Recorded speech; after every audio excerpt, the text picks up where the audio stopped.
Hey everyone, we meet again. Thank you very much for viewing my last videos, and I hope it has benefited you immensely. So, in this one, we speak about how to apply for jobs in the Middle East. It's important for you to identify your source, what kind of websites you can use, especially in the Middle East. So, one of the best known sources of recruitment where companies advertise for recruitment, number one is LinkedIn. Under LinkedIn jobs, you will find various posts. Just look for the application button. Sometimes you will find apply easy, or sometimes when you click apply, it will take you to the company's website. So you just have to keep that in mind. Sometimes those recruiters would say send an email to a particular email address. I would advise you not to send emails to a private address like that, because these may not be recruiters with a certain portfolio.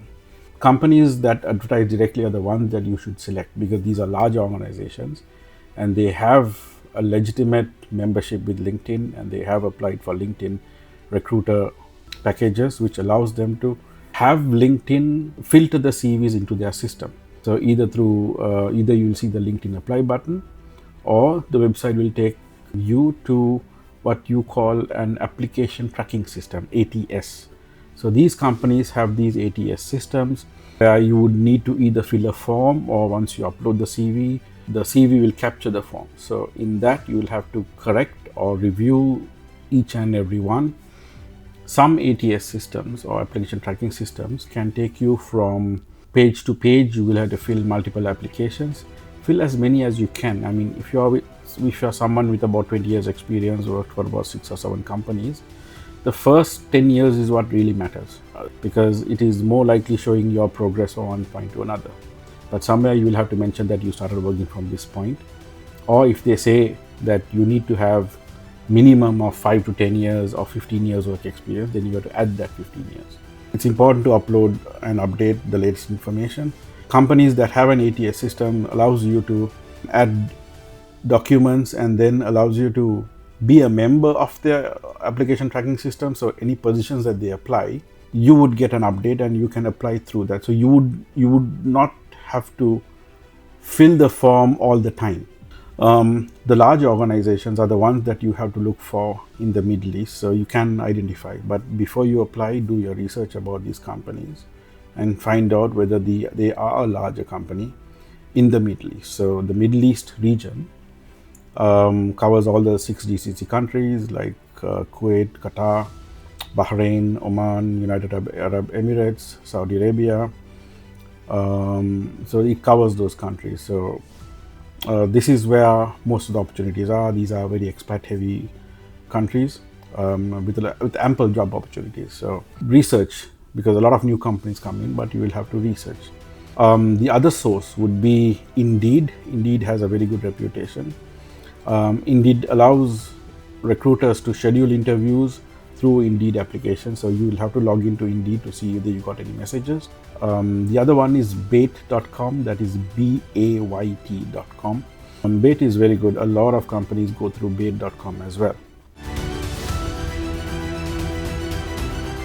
So those are common recruiter search engines or posting websites or applications where you can find positions. Companies which are of a much grander nature, they have the recruitment page on their website. So they have integrated very advanced application tracking systems to their website, where you can log into those companies. So you need to do your research from the website that they have, from the market that they have, because the more you know about the organization that you're applying for, the better prepared you are for an interview. So remember, the companies in Qatar always prefer, or the companies in Middle East always prefer, somebody who has done the homework about them. And that also means that when you do the research before applying, that helps you answer those questions. So make notes, keep a tracker as to what you applied for, and all those information that may be essential when you get an interview. Just have to be careful, because with a lot of technology, there is a chance that scammers can pretend to be an organization and get your information. So you have to be very, very careful. Companies usually call from a landline, not from a mobile number. Some landlines have WhatsApp in them. So when a company calls you, they do it as part of their phone screening process. Ask them to follow up with an official email inviting you to the interview. If you're overseas, especially if you're in Indonesia, they would have to do the interview via Zoom or Microsoft Teams. And so they would need to send that to you as a calendar invite or as an email asking you to join at this particular time. Remember, time zones are different across various parts of Indonesia, like Jakarta is 4 hours from Doha, Qatar. Bali is 5 hours. I think Malaysia and Philippines is on the same 5-hour bandwidth. Different parts have a slightly different time zone. UAE has a different time zone, so keep that in mind.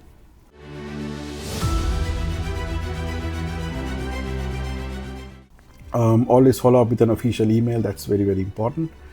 The most important is when you prepare for the interview, you need to have all your information ready. So it will be online. Make sure you are in a quiet location and that you're ready to face the interview.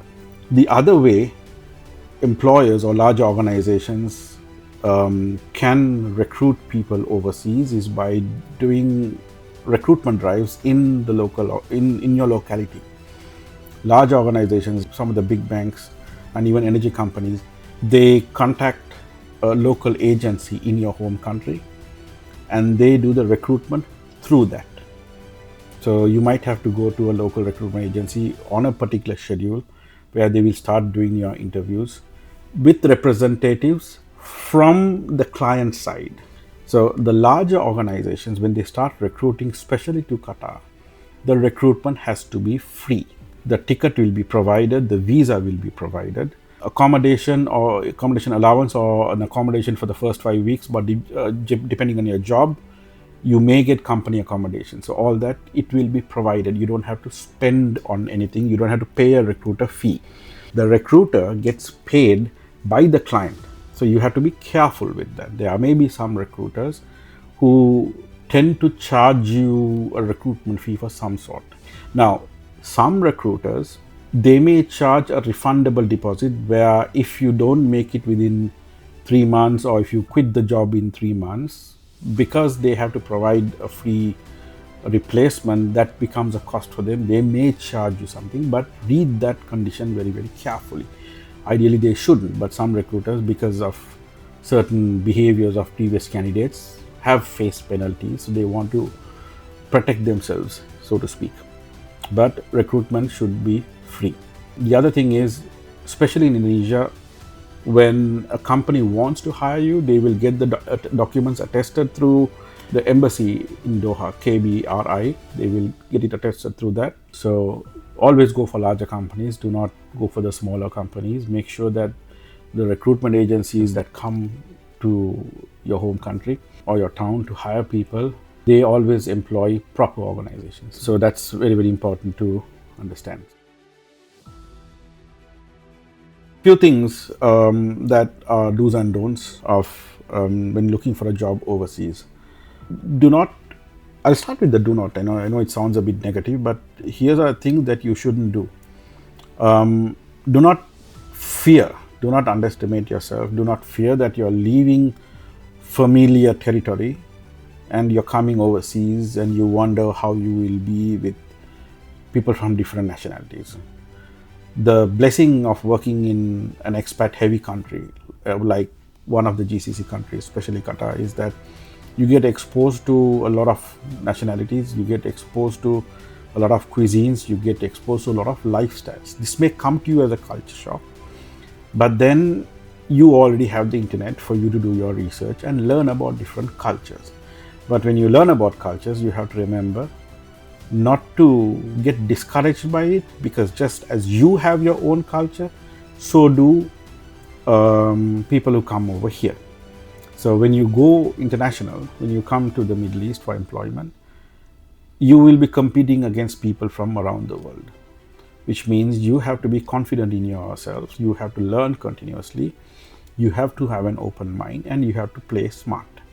The second thing that you shouldn't do when you come to the Middle East or when you seek jobs is be rigid in your own ways. You have to be flexible. You have to understand that you have to learn and adapt. That is key. And then keep yourself busy.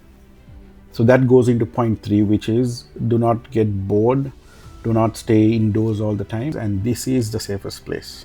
I can personally vouch for it. The country has a reputation where even the expats are quite fond of the safety measures, so they help keep the country safe. So like, for example, if you walk into a restaurant, if you keep your phone on the table, you will not have anyone taking it away from you. So that's the beauty of living in Qatar. The fourth point is the weather. The weather changes every 6 months. The cold season, people call it the winter season, but there is no snow here.